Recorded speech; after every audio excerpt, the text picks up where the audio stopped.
Good morning, everybody. Hope you're doing well on the Saturday before Christmas. Can't believe 2020 is almost done, but I don't think anybody's going to miss this year. I could be wrong. Anyway, so appreciate you taking some time out of your day. We'll try to keep this short. Just wanted to talk a little bit today about kind of some of the moves I've been making in portfolios and still making some. If the election's passed and kind of see some direction one way or another, just thought we'd go through kind of some of the things I'm thinking. If you've been following these for a long time, I've been talking about the tug of war between inflation and deflation. And right now it seems like inflation's kind of got the upper hand, at least at this moment. But let me just jump right in. We'll get to some of the slides.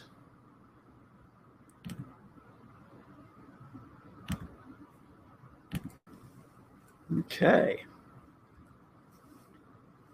So we'll talk a little bit, again, some changes in investments, and then I'll just kind of open things up to questions. But the general thesis right now in some of the moves that I'm making have been things I've been talking about for a little bit. So really nothing new here. But I kind of think at this point, between that tug of war between deflation and inflation, inflation is clearly the winner at this moment. So what does that mean for investments? Well, you want to be invested in things that have a finite supply, because essentially what happens in inflation is just everything that has more of a finite supply is going to see its prices go up. So, we're looking at commodities in stocks. Emerging market stocks are typically good. Again, emerging market is going to be international stocks that are countries that are emerging. They're not quite yet developed. So you're talking pretty much all of South America, Central America, Eastern Europe, China, India, countries like that. So, and the reason they do well is they're really kind of a commodity-based market. They export a lot of materials. So they tend to do pretty well in the inflationary environment. And then value stocks here in the U.S., and we'll talk a little bit more about value and why I think value's kind of the place to be at this moment. So kind of hitting the big thesis here. Federal Reserve has just been printing money like a madman. And that is probably one of the biggest things that's driving all of these decisions. This gives you an idea of what M1, which is essentially the measurement for actual money. And you can just see this year it has absolutely exploded. In fact, it's exploded so much that 21% of all the U.S. dollars that have been ever printed, since the Federal Reserve took its start in 1913. So from 1913 to today, 21% of all the U.S. dollars were printed this year. Think about that. That's just unbelievable to think that much money has been printed this year. So at some point, that's going to end up into the economy. And like anything, when you have more money in people's hands, but you have the same amount of goods and services, so higher demand, same amount of supply, just the law of supply and demand is going to tell you that prices have to come up. It's the way it is. And we've talked about in the past, the Fed started printing money back in 2008 and really carried it through up until really 2019. And then this year they went crazy. So for decades, going back to the 1970s, the Fed had a balance sheet of assets of $800 billion, most of which were treasuries. And then in 2008, you started to see their balance sheet climb to the point where it got to $4 trillion over an ensuing 12-year period. So, but the thing is that money never really got into our hands. It never got to the public, because what it essentially did is it liquefied the banks. So the banks had all these bad assets on their books from the mortgages and all the home defaults. So they took all the bad stuff they had on their balance sheet, handed it to the Fed, and the Fed gave them some clean cash, freshly printed cash. So while there was a lot of money printed, it never really got into our hands. Now, it did get into the markets, if you will. The banks had this fresh, clean capital, And they did put it into real estate. They did put it into bonds. They put it into stocks, or they gave it to entities who did. So that's why we had kind of asset prices go up from '08, but we really didn't have price inflation like we would think. Well, this year, all this money that they printed has come straight into our hands. So $3 trillion. So remember, I said, we went from 800 billion to 4 trillion over from '08 to 19. And then in 2020, 4 billion to 7 trillion in 1 year. And that all went to us. And how did it go to us? Well, it was the PPP loans. It was the $1,000 that everyone received. It was the unemployment insurance that was extended and added to the point where some people were making more on unemployment than they were in their job before. So all of that money coming in there. And as you may or may not know, they're talking about another $900 billion that could flow in here at any time now once they work out their little kinks. So, we've got another trillion coming pretty soon. And this just shows you government spending. So you can kind of see in 2020, the big spike there. And I don't imagine 2021 is going to be all that much different. So we're going to continue to see that. This also compares it to government tax receipts. So you can kind of see we're in a position where expenses are just exploding relative to what we're bringing in as far as tax receipts. So the only other option you have is to print the money. And you say, well, we'll just issue debt and people will buy the debt. Well, now we're getting into a situation that's getting kind of precarious here. We've been using our credit card so much. And fortunately, we've had foreign countries, the two biggest were Japan and China, were buying our treasury so we could issue whatever debt we wanted to. We had ready buyers. But we're getting to the point now where foreign ownership of treasuries is declining. And really, it has been for a few years, but it's starting to accelerate. So the Federal Reserve is stepping in and buying the bonds that the Treasury is issuing. So we're now getting to the point where they're just printing money to buy treasuries. In any economics, if you go back even a decade, they'd say this is ludicrous behavior, but they're starting to somehow find ways to justify it today. But what that means is how do you invest in that kind of environment? And what's it doing? Well, it's been killing the US dollar is what it's been doing. So the dollar is on a steady decline right now, pretty clear decline. So the peak there at 104 was the bottom, in late March. And then since then, it's kind of been declining. So as the dollar loses value, as your dollar loses value, it's going to cost you more to buy all kinds of goods and services. Now, the dollar is kind of hitting a point. I saw this graph somebody was talking about. We're kind of at an inflection point for the dollar. This takes the dollar all the way back to 2004, the dollar trend.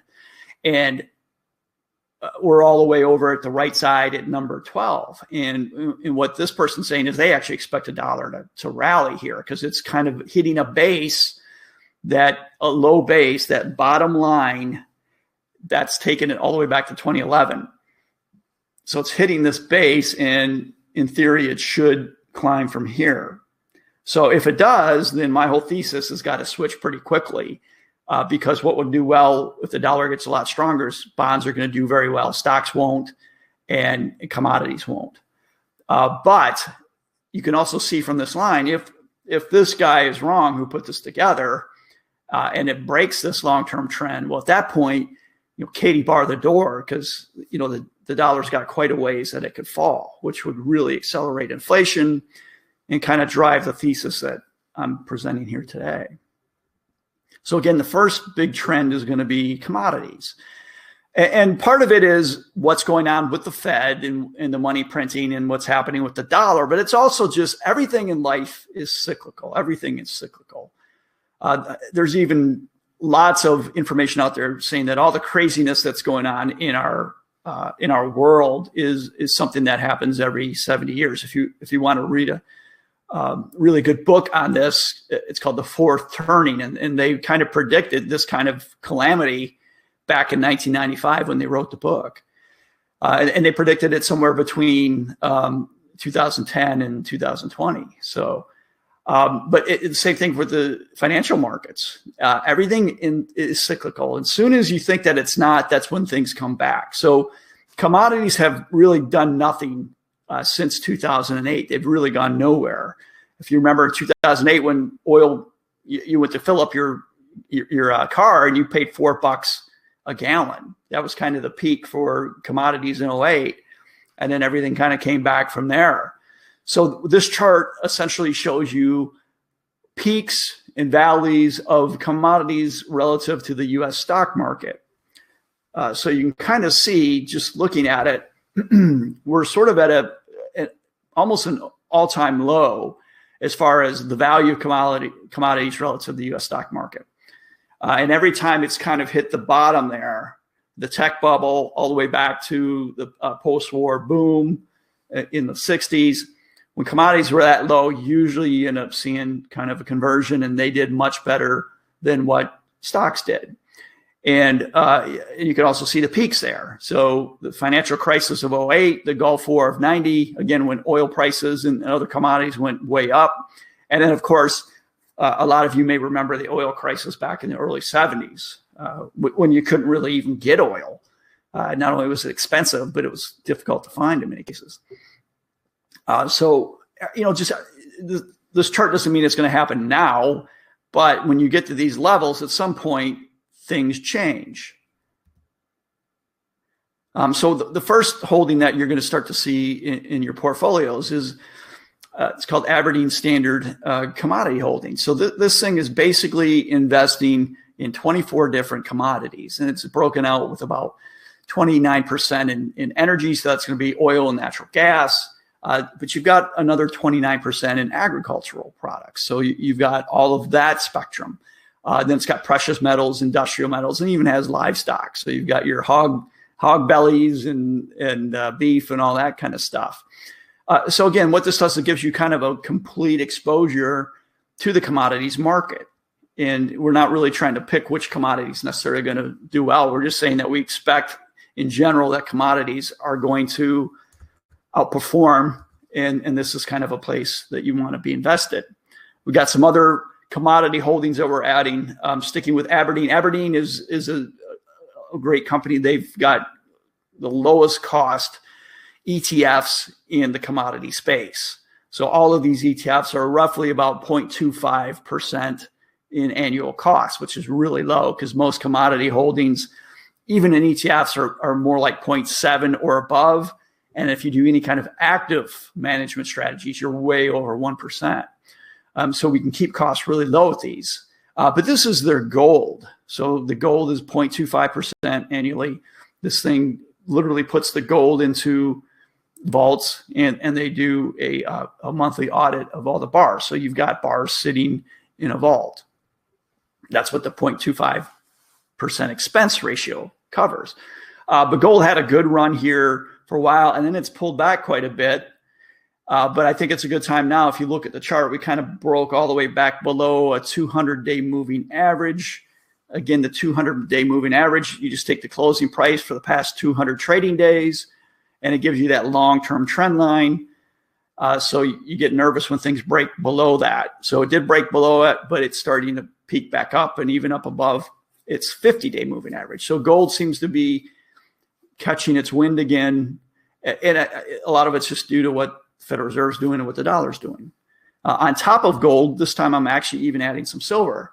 Now, silver is not necessarily kind of the currency replacement that gold is, because it does have a lot of industrial use. But at this point, it seems to be kind of sticking pretty tightly with gold.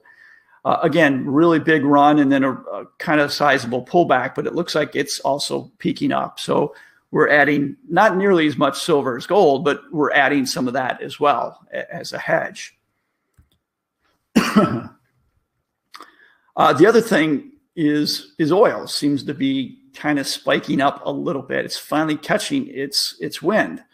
So I'm investing in a couple things that focus on oil. So the first one is just a State Street Spider oil ETF. Ticker is XLE. So it looks like it's starting to get some momentum. It's above the 200-day moving average finally. Oil has really done nothing for years now. Since really 2012, it's kind of been just back and forth. And I don't necessarily expect that we're going to get to the point where we have $4 gallon gas, or I hope we don't. But, I wouldn't be surprised to see this thing, around 40 a barrel, get up to 60 or maybe even 70 if we do have an inflationary environment. So I think that oil companies probably offer a pretty compelling value. Now, you got to watch this closely, because anytime oil started to show some life, it's basically given it back. So it hasn't been a great area. But, at some point, all the commodities, again, a finite supply is going to do pretty well when you have inflation. And that's what we've got with oil. And now a lot of people say, won't that change with the Biden administration focused on, different sources of energy? But the thing is, we are so far away from really having solar or wind be any kind of significant portion of our energy. It really just, I've been on presentations with people in energy. I mean, it's great to be moving that way and everything, but we're nowhere near it right now. So at some point, I think the markets will look for compelling value in an inflationary environment. The other thing that I'm jumping back in, I've been in these before. They haven't done all that well, but they're master limited partnerships. So this is kind of an oil position.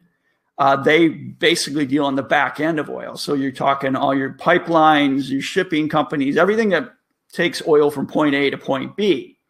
And what's nice about a master limited partnership as an investment is they're structured so that they have to deliver 90% of the profits to their shareholders every year to avoid taxation at the corporate level. So they don't pay any taxes at the corporate level because they're distributing their income. And right now it's got almost a 12% dividend yield.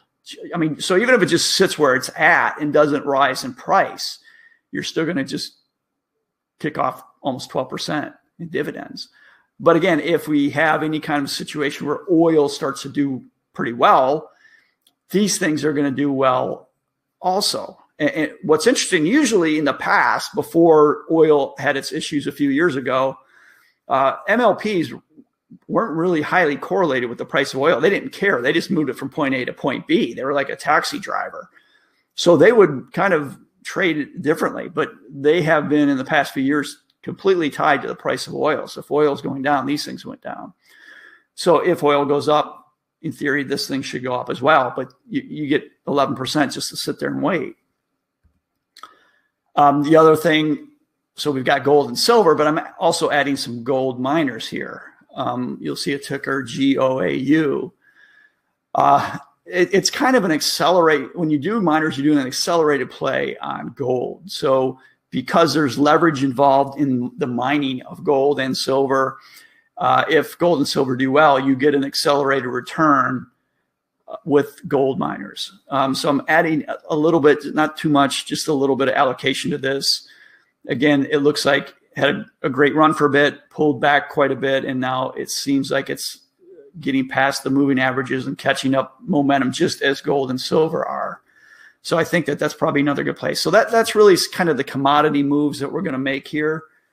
Again, it's not going to be huge, not going to be massive position, but I'm using a little bit of what's normally allocated to equities and also a little bit that's normally allocated to bonds, because with bonds yielding, high quality bonds yielding less than, 2%, you're not going to miss out too much, even if you put a little bit of that into a commodity that doesn't yield anything, but does give you inflation protection, whereas the bonds necessarily don't. The second trend is just emerging markets. Again, emerging markets, South America, Eastern Europe, China, India, countries like that, countries that are emerging into developed economies. And you can kind of just see that it's way cheaper than the US market. So what this does is it looks at a CAPE ratio. So what's CAPE? CAPE is just a cyclically adjusted price to earnings ratio. I'm always talking about price to earnings ratio. So you take the price divided by the earnings. Well, what the cyclically adjusted does is it looks at a 10-year trend of earnings and prices, and then it kind of smooths things out. Year to year, the price to earnings can be pretty volatile. When you do it over a 10-year period, it smooths it out. But what you can see here is you're looking at valuations that are 50% of what the U.S. stock market is. And I'm going to show you in a second just how expensive the U.S. stock market is. Emerging markets actually have a pretty compelling valuation at this point. It's not rock bottom cheap or anything, but it's on the lower end of what they've typically shown here since the early 2000s. So you've got a position where you're getting a compelling value. Will the market recognize this trend? Who knows? But if you have inflation, these economies do much better, again, because they are shipping out lots of raw materials. So you have kind of the tailwind of possible inflation, and then you have compelling valuation on top of that. So it looks like that could be a good investment.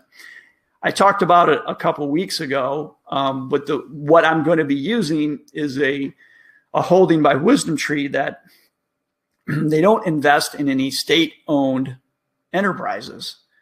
So a lot of these countries will, talk about Venezuela, China. The country itself owns the company.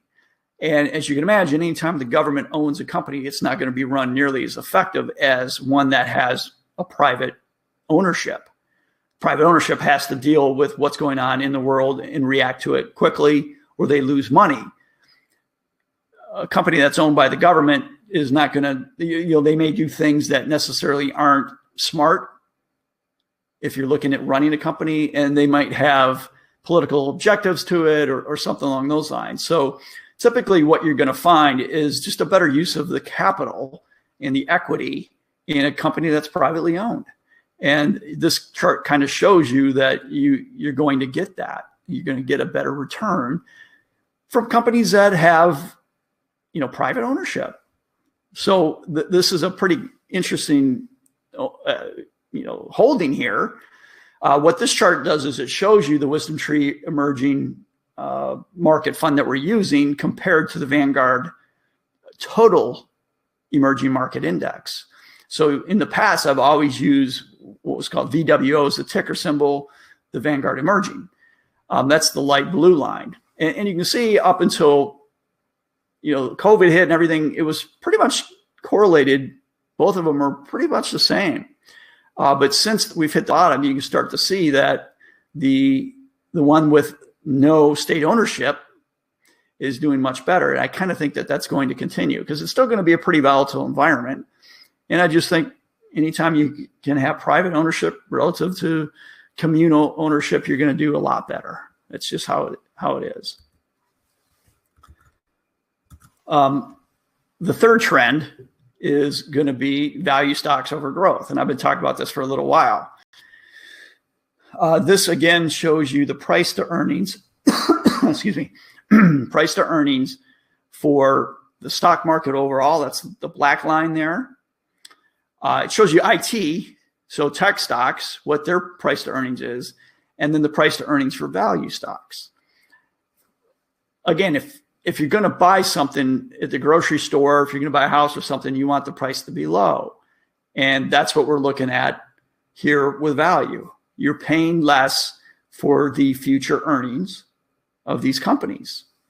Now, historically, that's the way you want to do it. It has not been that way for the past decade. In fact, this gives you a kind of a look of value versus growth. And what we've done is we've hit a point now where value is cheaper than growth, even more so than it was at the height of the tech bubble in 2000. So when tech and growth was doing crazy in 2000, value is still cheaper now than it was back then. So that kind of just tells you you're getting a great value here. But again, the biggest thing to remember is everything is cyclical. So pretty much everybody in the world has thrown value to the garbage and they're just doing growth. especially some of the young kids that have jumped into this Robinhood stuff. I mean, they're only doing tech names. But like anything, I mean, that's what it was like in 2000. It was just everybody throwing their money into internet stocks and tech-based stocks. And nobody thought that would change at all. And boy, did it ever. So from 2000 really until about 2008, the outperformance of value was well over 5% annually. So, you know, again, I don't know if we're at that peak, that point where it's going to switch now, but you just look at things and you think, yeah, you've got this cyclical pattern coming. It's got to change at some point. And the other thing, if we have inflation, if we really do get an inflationary environment, value tends to do much better than growth in that situation, because you want reliable cash streams in an inflationary environment. You want to make sure you know you're getting dividends. You're going to want to have a company that's generating cash flow. And a lot of these growth companies just aren't. You know, you look at Airbnb that has $100 billion valuation and they're nowhere close to making any real money. At some point, if there's inflation and all of a sudden you've got to be very efficient with your use of dollars because they're losing value, you want to make sure you're getting more of those dollars at least, rather than just speculating that whatever dollars you've invested are going to do well. So value tends to do very well in inflation relative to growth. So both that inflation and then just the general cyclical nature of the markets kind of makes me think that value's got to have a play here. And we've talked about this before. Right now, 5 stocks account for 22% of the total S&P market cap. So the 5 stocks: Facebook, Amazon, Microsoft, Apple, Google. That's just not a healthy market. That's never really worked out in the past. Again, getting that cyclical nature of things. It doesn't stay that way for long. I've talked in a previous presentation, they had the Nifty 50 back in the 70s. 50 stocks were basically the entire market until they weren't. When people thought they would never lose value, they did. So again, I don't know if it's now, it may not be, but you know, this doesn't continue for that long. So what are we doing on the value side? Well, a couple different things. The first one is I'm using an equal weighted S&P 500 ETF. So a typical S&P 500 ETF or mutual fund, it's what they call market cap weighted. So the bigger the company, the bigger percentage of the S&P 500 ETF it makes up. So those 5 stocks I just talked about make up 22% of a market cap weighted S&P 500 fund. So when you go out and you buy the Vanguard S&P 500, 21% of that, 22% of that is going to be those 5 stocks. So you've got a very heavy allocation to those 5 stocks. So what an equal weighted does is exactly as you think. It equally weights all of the 500 companies. So you just have little positions in all 500. So what that essentially does is it invest more into value stocks relative to the high growth stocks. So if Amazon's only 1/500th of the holding, if in fact we're at a cyclical turn and some of those big 5 either lose value or don't climb as fast as the rest of the stock market, you're not going to be affected all that much, or not as much, I should say. So it just kind of creates a situation where you're buying value, but you still have captured the entire U.S. market. Another one is the First Trust Capital Strength ETF.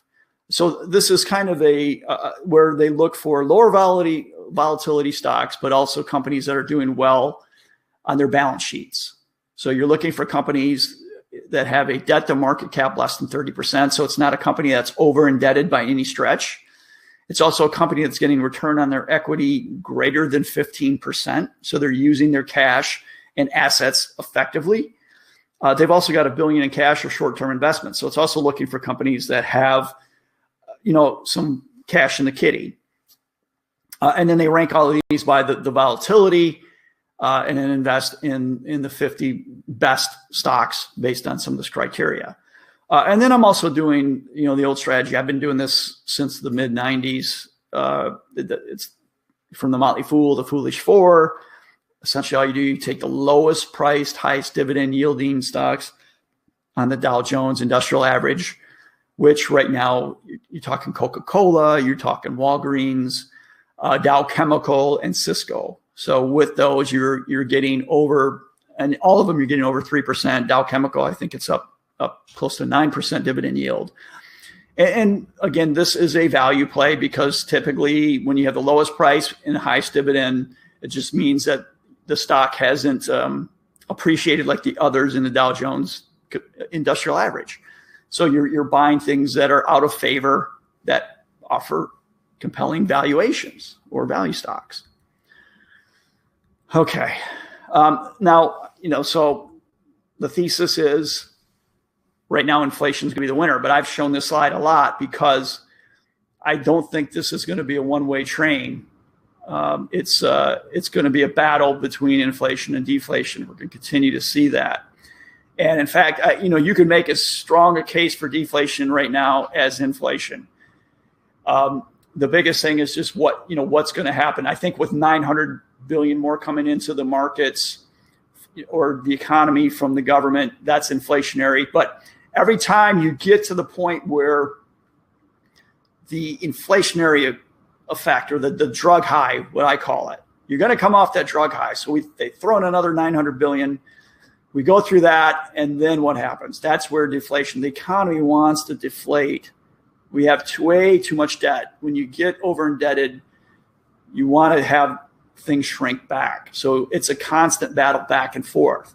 So when I go into these things, I'm not just sitting there and going to watch it if deflation starts to come in. And why do I think we have deflation? Well, I've already mentioned the debt, and I've shown that chart a million times. I didn't put it in here this time, but our debt to GDP is 360%. So $3.60 of debt for every dollar of economic activity. And that's like at the peak of the Great Depression, it was 2-to-1. So way above that. And this just shows you also that, the market is just historically really overvalued. And even based on the whole from 19 to 20 valuation. So you can see earnings per share in 2019 was $167 for the S&P 500. In 2020, it's going to be $93. But yet, if you look at the price to earnings ratio, so we start to bring in the price of the market relative to those earnings. In 2019, it was at 19. Today, it's at 38. Okay, so the market's gone up, but yet earnings have gone down. It's not a good sign. Now, a lot of people are hoping earnings are going to fly right back to where they were. That I don't know, but that just kind of shows you things are pretty overvalued. And the other thing I like to point out is just the craziness of the market. We've already discussed how 5 stocks make up 22% of the index. Right now, the S&P 500 index. There's just craziness. Airbnb has a $100 billion valuation right off the start. I could go on and on, but the one I talk about a lot is Tesla. So this chart shows you what you would have earned since 2011 in all of the big auto manufacturers. Toyota, BMW, Volkswagen, GM, Daimler, Chrysler, Honda, and Ford. Okay, so not really all that great of a return. Now, if you'd invested in Tesla relative to those stocks, would have been a fantastic return. Well, Tesla right now has a market capitalization. So the value of their stock is just over $600 billion. If you took the valuations for the other companies that I just laid out there, GM, Ford, Honda, Daimler, Chrysler, VW, BMW, Toyota, all of them together are smaller than Tesla. In what world does that make sense? Tesla does 1% of all the autos in the world, but yet it's valued than every other auto manufacturer out there. People say, "Oh, it's a tech company. It's not a car company." It's got, they're doing solar panels. Well, yeah, they may do that. They're not doing it yet. They're not doing it anywhere near what would make it profitable. And then the SpaceX, I mean, all that stuff. It's just what kind of return you can get going forward when it's already valued that high. And I don't care if it is a tech company and it's already, it's lunacy. It's absolute lunacy. I mean, it makes zero sense. Doesn't mean it won't continue, but are you investing or just speculating? That's the biggest thing. So this is just an example. I mean, right now, with Tesla coming into the S&P 500, right before it came in, the price to earnings for all the auto manufacturers that were already in the S&P 500, the P&E was 9. Now, which is adding Tesla in there, that P&E for all the auto companies in the S&P 500 is going to jump to almost 40 by adding one company. So, I mean, it's just stuff like this that at some point this is not going to be able to continue. I mean, how big is Tesla going to get? A car that, they do 200,000 cars a year. And how fast can they grow? That's where it's not a technology company. In order to get more cars out there, you still got to have all the materials, all the manufacturing. It is not that easy to do it. Another case that you can make that things are overvalued, just always looking, this is what Warren Buffett looks at. You take the total value of the stock market and you look at the value of the gross domestic product or the size of the economy. So everything that's produced by the economy. So all the publicly traded companies and all the small businesses as well. And again, we're just at levels that you've never seen before. So again, this all kind of leads to sort of a deflationary environment. But for right now, with as much money that's coming in, it just doesn't seem like that's going to happen. But you got to be ready for it. Again, that fight, a sumo wrestling fight between deflation and inflation. And then finally, just right now, investors at kind of a historic peak as far as euphoria, what they think. So, yeah, we've added some positions in some stocks, things like that. But, I also realize that this could turn on a dime. So we're not tied to them. I do think the long term, 10, 15, 20 year, it's definitely going to be inflation because it's pretty clear that the Federal Reserve is going to do whatever they can to not have anybody feel pain or what they think is pain, meaning the loss of value, whether stocks, real estate, anything like that, bonds. But, when you keep just printing money like that, it's going to be inflationary, and that's going to hurt everybody. So I'll just finish up here. Always throw this in for people who aren't clients, right? This is not financial advice. Don't make decisions based on this without doing your due diligence. The lawyers say hi. Okay. So let's see if we got any questions.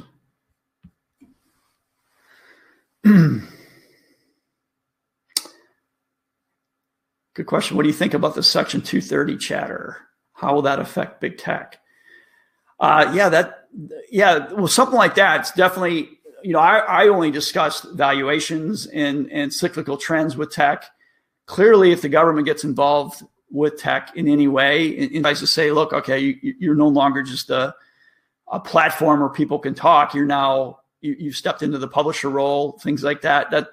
That's going to have a massive impact on their valuation because it's a completely different company at that point. How do these macro trends impact the forecast for real estate values? Will there be even more stock? Well, anytime you have inflationary trends, it's going to be good for real estate, just because, again, finite supply. Now, real estate is local, as everybody knows, so that's always going to play a factor. I think that I wouldn't want to really necessarily be invested in San Francisco or New York real estate right now. But if you're in Florida or Texas or Tennessee or some of those states, probably a good place to be. I did actually add a little bit, just a small amount, back into real estate investment trust. Again, because of the inflationary trend to it. Also, they got beat up badly back, when COVID hit, and there's been such a fear that real estate's not a place to be that it's been sold off and left for dead. But if you look at most of the commercial real estate ETFs, and the one we use is the Vanguard, it's really only 8% to office space. That's the big one that everyone's worried about. And then it's got another about 4% allocated to shopping malls, which is another one that people are worried about. And I'm worried too. I don't think this work at home is going to be as big as people think. I mean, people are saying like no one's ever going to go in the office. Yeah, I've been doing Zoom meetings now since March, and I'm kind of fed up with them. There's a lot that you can get just sitting with your team.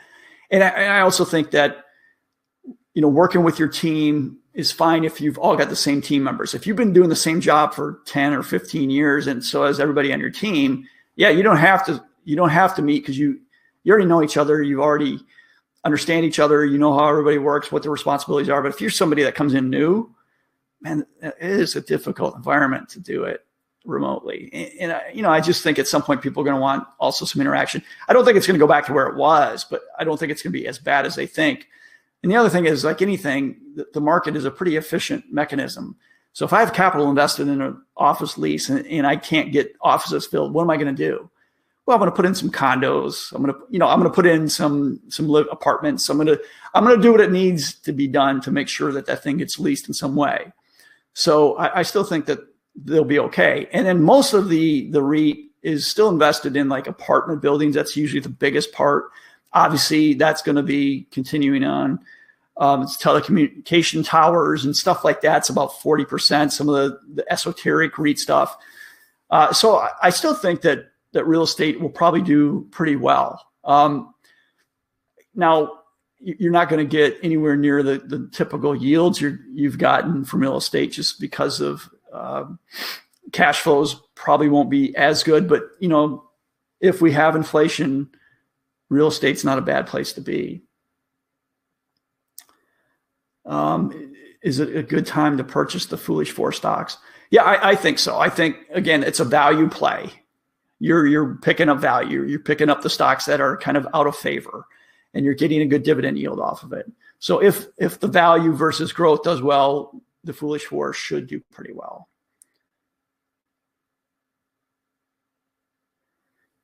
Okay, good. That's a good question. I haven't thought about it. Since the drug manufacturers are priced so high right now, what other underlying companies would be good investment?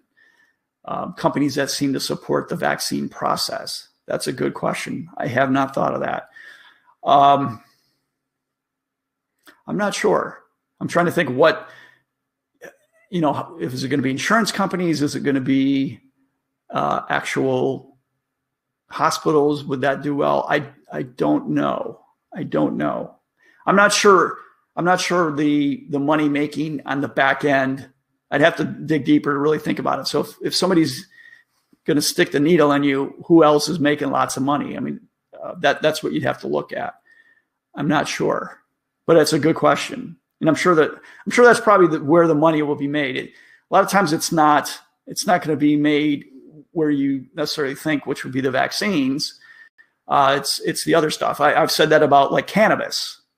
So cannabis, I don't necessarily think it's going to be the ones that are selling. It's going to be probably the people on the back end in some way. But that's a good point. Needle makers. Yeah, some of those supplies that will probably do pretty well. They'll do well. But yeah, I'd have to think about that for a little bit. But it's a great question. Okay. Again, I probably went a little bit longer than I thought I would. So sorry about that. Sit and listen to me jabber around a little bit. But I do appreciate your time. And again, if you have questions, please shoot them to me. I like to have this based off of client questions. Because I know if you have a question and you let me know that there's probably other people who have the same exact question. So I'm using these just on any topic, any financial topic, anything like that. Love to get your feedback. But I do appreciate your time. And if you do have any questions, just give me a holler. So have a great weekend. And also, if I don't talk to you before then, have a Merry Christmas and a Happy New Year.